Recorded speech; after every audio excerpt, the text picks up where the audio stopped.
Now what we are learning is that the Assam cabinet has approved the ordinance on Muslim marriages. As per the new legislation, Muslim marriages will not be registered by qazis or Muslim clerics. The registration will be done by the government. Moreover, child marriages or unions below the age of 18 will be deemed illegal in Assam. This will be tabled by the government in the monsoon session of the assembly, which starts tomorrow. हमारे जो मुस्लिम विवाह होते थे उनको काजी register करते थे।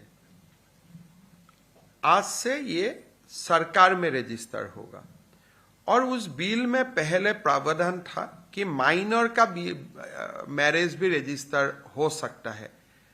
आज से माइनर का शादी रजिस्ट्रेशन नहीं होगा। तो बेसिकली यही दो प्रोविजन है।